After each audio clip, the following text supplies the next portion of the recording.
Hello everyone. In this presentation, I will be giving general instructions of gravimetric analysis. But before I talk about the gravimetric analysis, I want to discuss about the chemical analysis. Basics of the chemical analysis. You all know that it is of two types. One is a qualitative, another one is a quantitative. Now, qualitative means that to find out what is present in the sample, like we do the mixture analysis, in which we do the analysis of anions and cations, means acid and basic radicals determination. And in the second one, that is a quantitative analysis. It consists of volumetric analysis and gravimetric analysis. So volumetric analysis, in which like we do the titrations also of various types like acid-base titrations, redox titrations, complexometry titrations, and iodine titrations, and so on. And in gravimetry, we will be discussing about this in my slides. So quantitative analysis means that how much it is present. Okay. So what is present in the sample we find out with the help of qualitative analysis, and how much it is present we find out with the help of quantitative analysis. So gravimetric analysis, it is a very good technique, very good method, because it gives the results very accurately and precisely, right? So it is one of the very important method available, and it concerns with the determination of a substance by the process of weighing.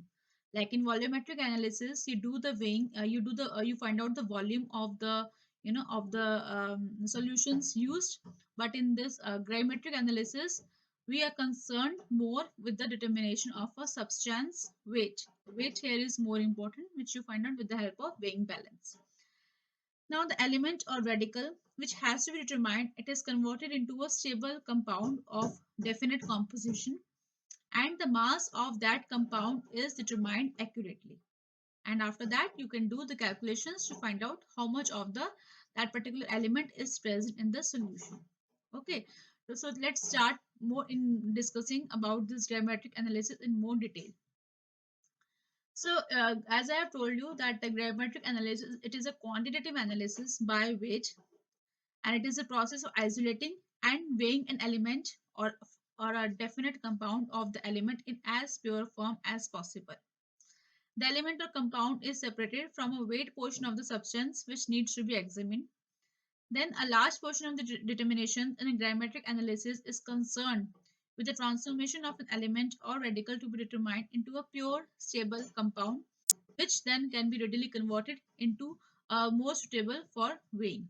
Then after that, you can do the calculations. Okay. So the separation of the element can be done by a number of ways. Four ways have been mentioned here: precipitation method, volatilization or evolution methods, electroanalytical methods, and extraction and chromatographic methods. But in this presentation, I will be talking more about the precipitation methods. Okay. So let's discuss the advantages of this gravimetric method. It is a very accurate and precise, as I've told you, that results are very accurate in this by using this technique. So this is one of the very important advantage. Second advantage is that the possible sources of error, like if there is any impurity present in the filtrate, you can easily check it out by doing some tests. Okay, so error can be minimized with the help of the some qualitative analysis test. And third advantage is that it has an important. The third advantage is that it is an absolute method, means that one involving direct measurement without any form of a calibration being required. So there is no need for any kind of a calibration. You can just simply, mm, use this technique without doing any kind of a calibration. So it is an absolute method. And determinations can be carried out with relatively inexpensive apparatus. No expensive apparatus is required for using this method, and therefore this is the fourth advantage. But besides all these advantages, it has also one disadvantage, that it is a time consuming process, because it consists of so many steps. It is a time consuming process, but the results are accurate and precise. Therefore this technique is used to find out the presence of an element in a given solution. Okay. So as I have told you, it consists of various steps, therefore it is a time consuming. So I will be discussing all these steps here. The first step is that the crucibles which you get in the lab, you always have to clean it first and then heat it. Okay, clean it and then heat it till you get the constant weight of that crucible. Okay, then after that cleaning, you have to do the precipitation of insoluble salt of the element or the compound which needs to be estimated. Then third step deals with the digestion of the precipitate. In the fourth step, we'll discuss about the filtration and washing of the precipitate. Then drying, incineration of the paper and heating of the precipitate and weighing of the crucible with the precipitate. And finally, we will do the calculations. These are the steps which are very important when we are doing the gravimetric analysis. So here you can see that cleaning and heating of the crucible. So we'll be discussing the first step here. So crucibles are of two types. One is a silica crucible, another one is a sintered glass crucible. Okay, so silica crucible you can see on the right hand side of this figure. This is how the silica crucibles looks like, and you can use the silica crucible when you heat it your precipitate along with the Vatman paper. So this kind of a silica crucibles are used and they can withstand with very high temperature because it is made up of silica. And sintered glass crucible, it is made up of a pyrex glass, and there is a porous plate in between, right? Which where with the help of which you can collect your precipitate. So I will be discussing more about these two in my next slides. And for keeping this crucibles, you have to use a desiccator. Okay, so this is how desiccator looks like. Okay, so now let's discuss about the sintered glass crucible. This is how the sintered glass crucible looks like. There are different types, okay? But in all of them, you can see the white disc here, which is a porous in nature, and here your precipitate it will be getting collected. Okay, so it is a porous sintered disc. Okay, and for filtration, and you use these kind of crucibles. Okay, so these are of different types, and they can be numbered as 1, 2, 3, 4, depending upon the pore size of the disc. Okay, so as the number increases, right, the pore size decreases. It means that G4 will be suitable for filtration of the fine particle size precipitate, and G1 can be used for filtration of large particle size precipitate. Okay, so depending upon the element which you are estimated, based on that you choose your crucibles. Okay, okay, so sintered glass crucible can be cleaned. First you have to treat your crucible with your conch HCl, okay, and then with water, and remove all the solid residue which is there inside the crucible, and never scratch the porous plate of the this crucible, because these crucibles are quite expensive, so never scratch it, otherwise you will deteriorate the quality of this crucible. Okay, now after cleaning it with conch HCl, you have to treat your this crucible with hot dilute solution of concentrated nitric acid, right? And after that you keep your after hot dilute solution ke sath, after that you have to clean it with water. Okay, and then keep this crucible into the oven, which is maintained at around 100 to 110 degrees Celsius. Okay, so you will keep it there for around 30 to 45 minutes, and then you will take it out from the oven, right? And then you keep it in the desiccator. Okay, so when you put it in the desiccator, don't immediately close the lid of the desiccator. You have to wait for some time, like for a few seconds, and after that you close the lid of the desiccator. Okay, allow the crucible to come to room temperature, then you take it out from the desiccator and do the weighing. Okay, so these weighings you have to do at least 3 to 4 times. Okay, how will you do it? Again, after weighing it, then you keep it again in the oven. Okay, now you keep it for 15 to 20 minutes, then again you take it out from the oven using a pair of tongs. Keep it in the desiccator. Okay, and then again you do the wing. Okay, so this is the second wing. Similarly you will do the third wing and fourth wing. So by the fourth wing, if you see, you will see that the weight of the crucible will become constant. It will not change further. Okay, now that crucible is ready to do for the estimation. Okay, so this is the first step which you have always have to do while you are doing the gravimetric analysis. Okay, and desiccator is a closed container. In that desiccator, you have desiccant is we have to keep the desiccant here, which can be your silica gel or calcium chloride. This is a porous plate, and there is a gap in between where you can keep your crucibles. Okay, and this is the lid of the desiccator. Okay, you are not supposed to keep your crucibles outside.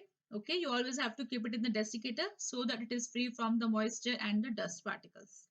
Okay, so this is a very important step for your in your gravimetric analysis, that is cleaning of the crucibles, because all your calculations based on that. If you don't get the constant weight of the crucible, then your numbers can change, and you might get some error in your results. Okay, so that is a very important this is a very important step.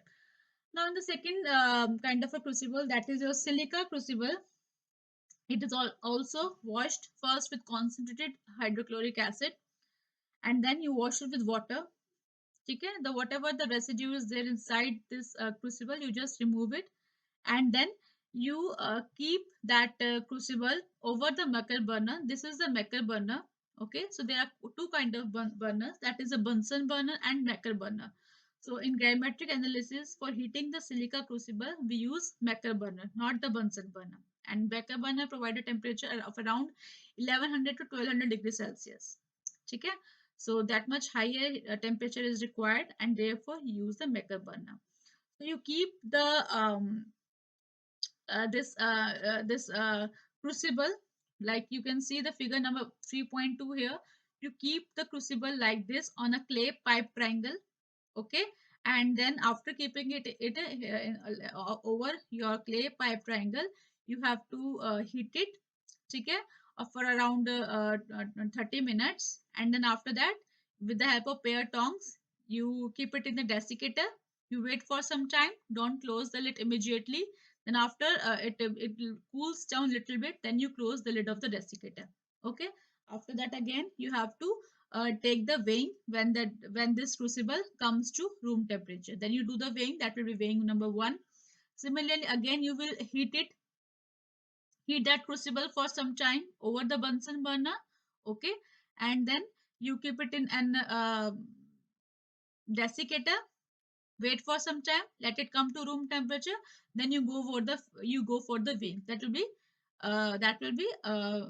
weighing number 2. Similarly, you do the weighing 3-4 times, and at by the fourth time you will see that your weight of the crucible will become constant, and that weight of the crucible you will use it for doing the calculations. Okay, so for this porous sintered glass crucible, you have used your oven for heating and cooling, all this for like for heating, and for your silica crucible you have used the Becker burner. Okay, now that thing also you should always keep it in mind.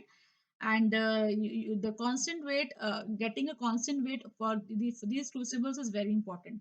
Now for the estimation of nickel, we use sintered glass crucible. Okay, G3 crucible is used there. And for copper also, the sintered glass crucible is used, but for the estimation of iron, silica crucibles are used. So depending upon the element which you are estimating, based on that you will be using different kind of crucibles. Okay, so now let's move to the second step, that is the precipitation. Now after cleaning your crucible, you have to do the precipitation. Okay.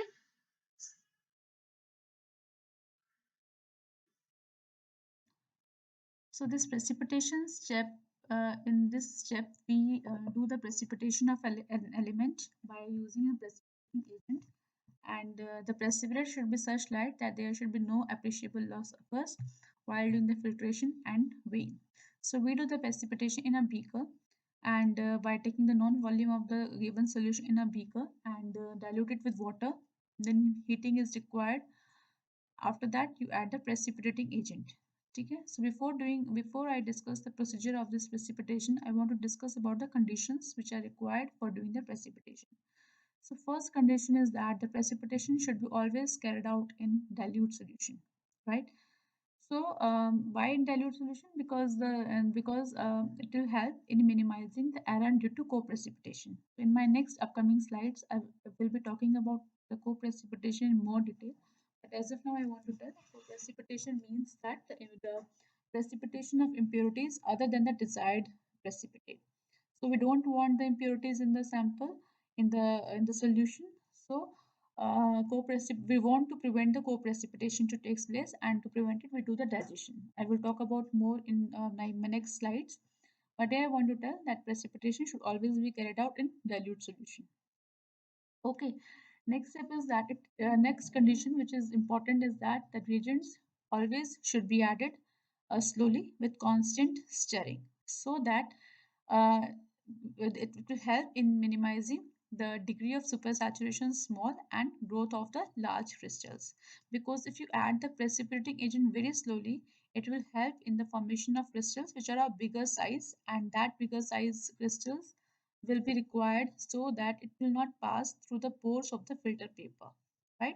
So size should be sufficient so that size of the particles should be sufficient enough big that they should not pass through the pores of the filter paper. That is a very important thing. Okay, so now next third point is that, which is again very important, that precipitation is always like it is affected in hot solutions provided the solubility and stability of the precipitate permit, right? It should not be like that you are doing in hot solution and your precipitate is getting dissolving or it is not soluble. So we always have to keep in mind that you have to yeah, like solubility and the stability of the precipitate permit, then only we do the precipitation in hot solutions. Yeah, and this hot solutions help in increasing the solubility with a consequent reduction in the degree of supersaturation. First point. Next, coagulation is assisted and soil formation is decreased. Soil formation means that soil is the kind of a liquid in which you have a colloids, okay, in which you have a suspension of particles. Okay, the colloids ka size is very small. We don't want the particle size again to be very small. So coagulation is good. It means you will be having a crystals of bigger size, and also the velocity of crystallization is increased, thus leading to better formed crystals. Okay, now in this point it is mentioned that we have to use a glass rod in this experiment, where we use a glass rod which is having a rubber um, at the end. Okay, so that we call it as a policeman. I will talk about more in my next slides. Okay, and soluble compounds or ions present in the solution other than the desired ones, they may get precipitated along with the desired one, as I have told you in my previous slide. So it is called as co-precipitation, and to prevent the co-precipitation we do the digestion. Okay, so and there is one more few more points at which you have to keep in mind while doing this precipitation, that crystalline precipitates should be digested as long as practical, preferably overnight, except in those cases where post precipitation may occur. So if there is a chances of post precipitation is also like if you keep the precipitate along with the mother liquor for some time, then your precipitate may get contaminated. Okay? So if there are chances that post precipitation may takes place in your precipitate, in that case you don't allow precipitate to remain in the mother liquor along with the mother liquor. Okay, so to prevent it, we do the digestion on the steam bath. Okay, I will talk about in more detail in my next slides. And precipitate should be washed with appropriate dilute solution of an electrolyte. Pure water may tend to cause peptization. Okay, peptization means that again going of the your better formed crystals back into the solution in the colloidal form into the smaller particles. Okay, therefore sometimes pure water is not required for washing of the precipitate. And if the precipitate is still appreciably contaminated, then in that case you can do the re-precipitation by dissolving your precipitate in a suitable solvent and then re-precipitating it. Okay? So the amount of foreign substance present in the second precipitation will be small. So these are the few points which you have always kept in mind while doing the precipitation. Okay. Now let's talk about the co-precipitation and post-precipitation. Okay.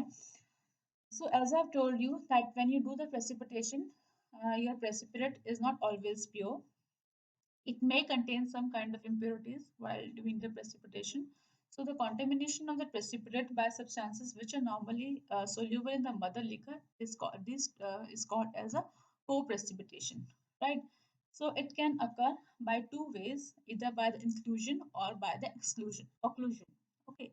So inclusion is a term which is used for single substitution in the crystal lattice by an ion of similar size, whereas occlusion refers to the physical trapping. It's kind of absorption of a large pocket of impurities within the crystal. Okay. So one technique for minimizing these kind of errors is that you remove the mother liquor or redissolve the precipitate and then again you re-precipitate. So the second time you do the precipitation, you will find that there are impurities will be less. Okay. So now next comes a post precipitation error due to post precipitation. This is the precipitation that occurs on the surface of the first precipitate after its formation. Okay, and it occurs with sporadically soluble substances which form supersaturated solutions. Okay, they usually have an ion in common with the primary precipitate. Let me give you an example. For example, in the precipitation of calcium as a calcium oxalate in the presence of magnesium, the magnesium oxalate also separates out along with the calcium oxalate, right? So you don't require magnesium oxalate here, you require only calcium oxalate, but magnesium oxalate is also separating out along with it. So the longer the precipitate is allowed to stand in contact with the solution, greater is the error due to this cause. So this phenomena is called as a post precipitation. Don't allow your precipitate to remain in the mother liquor for long duration of time. Okay, if you're doing so, then chances of error will be minimized. So here the post precipitation is different from the co-precipitation in various ways. One of the ways that contamination increases with the time that the precipitate is left in contact with the mother liquor is post precipitation. But usually the contamination decreases in co-precipitation. Okay, so you should know कि, the some nature about of your element जिसको आप precipitate कर रहे हो, you should know कि are there any chances of the post precipitation or not. ठीक है? Because sometimes like for the case of the nickel, to avoid this the error due to co-precipitation, we do digestion. So we keep the precipitate along with the mother liquor for like for around an hour, or like for sometimes overnight also kept. Okay, because there may be chances of co-precipitation in that case. So, in with post precipitation, contamination increases the faster the solution is agitated by either mechanical or thermal means, and the reverse is true with co-precipitation. And the magnitude of contamination by post precipitation may be much larger than in co-precipitation. These are the three main differences between the post precipitation and co-precipitation. I hope it is clear to all.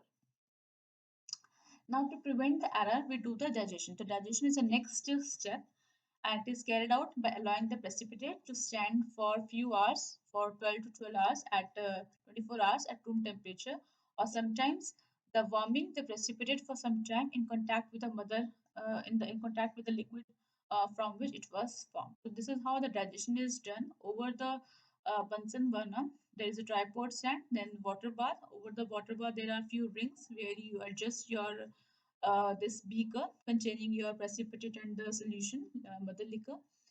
This is supernatant liquid. Okay, and there is a one glass rod is also there which is missing because the moment you start precipitating, you are continuously stirring it.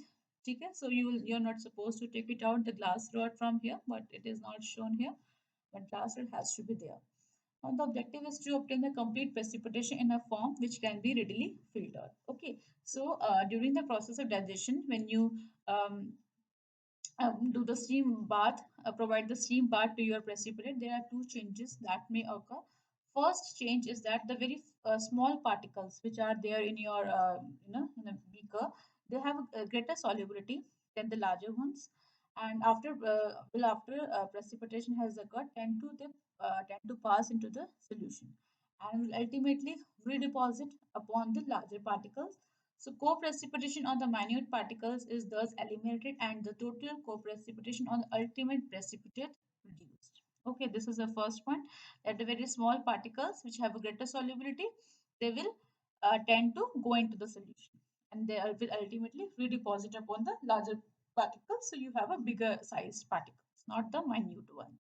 And the next point is that at the rapidly formed crystals, they are probably or of irregular shape, chicken, and possesses comparatively larger surface area.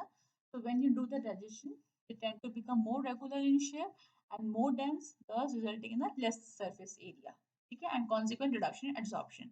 So here you will be having a more regular shape of the crystals, and which will be more dense, which will help you in your filtration. So the net result of digestion is to usually to reduce the extent of co-precipitation and to increase the size of particles, rendering filtration easier. So this is the digestion. Now after digestion, we have to do the filtration and washing of the precipitate. It is also a very important step. So your after digestion, your precipitate is filtered with the help of a wetman paper and the sintered glass crucible. So I will be talking about here first with the sintered glass crucible, and then after filtration, you have to wash it with a suitable liquid so that you eliminate all the unwanted impurities. Okay, so and then we will do the calculations, weighing and then calculations. Okay, so this is a filtration through sintered glass crucible. Okay, so sintered glass crucible, you can see this figure. It is fitted over the this filtration flask, right, and which is attached further to the suction pump. Okay, or the vacuum pump. So the liquid is transferred from the beaker in which you are doing precipitation. The liquid is being transferred from the beaker into the crucible. This is your sintered glass crucible. I have showed you in my previous slides how it looks like. So you will fix it there. Then you will pour your first you will pour your supernatant liquid. Okay, retaining as much as precipitate in the beaker itself because you want to wash your precipitate. Okay? So you have to first pour your mother liquor into the sintered glass crucible, retaining your precipitate in the beaker. Okay, then you have to add the washing liquid. Okay, depending upon the estimation you are doing, you have to choose your washing liquid. Then you have to add 10 to 15 ml of the washing liquid into the beaker. Okay, and stir it well with the help of the glass rod. Okay, and then allow the precipitate to settle down. Okay, and then you pour the supernatant liquid, the liquid which is above your precipitate. You just pour it. You have to decant it. Okay, the word is called decantation. So you have to decant that liquid. So you have to you have to do the washing at least 3-4 times so that your precipitate is free from all the undesirable impurities. Okay, and after that you have to pour the precipitate into your beaker. I mean the pour the precipitate from the beaker into your sintered glass crucible. Okay, the precipitate adhering, sticking to the walls of the beaker, it is dislodged with the help of policeman. What is a policeman? A policeman is something like it looks like this. You can see the figure here. It is a glass rod. It is having a rubber tube at the one of the end. So this is called a policeman because like police chases the thieves. Similarly, this policeman see around the beaker or around see around the walls of the beaker that there should not be any left inside the beaker. Okay, so this is how you dislodge your whatever the precipitate is there inside the beaker. This policeman helps to take it out from the beaker into the your sintered glass crucible. Okay, and then after washing it, you can do the test also. Qualitative analysis test you do with the help of by taking some of the filtrate from coming down from the your crucible. You just take some few drops of that filtrate and you can do the qualitative analysis test to just to see whether your filtrate is free from all the impurities or not. Okay, so the washing liquid has no, it should not have no solvent action on the precipitate, and it dissolves only the foreign substances, not your precipitate. Okay, and this point is very important that washing liquid is added several times in small amount, not in a one lot. It should not be like you add 50 to 100 ml in a one lot and say washing is done. No, you always have to add washing liquid in small lots several times. Then after that you pour your precipitate into the your sintered glass crucible. Okay, so washing has to be done several times.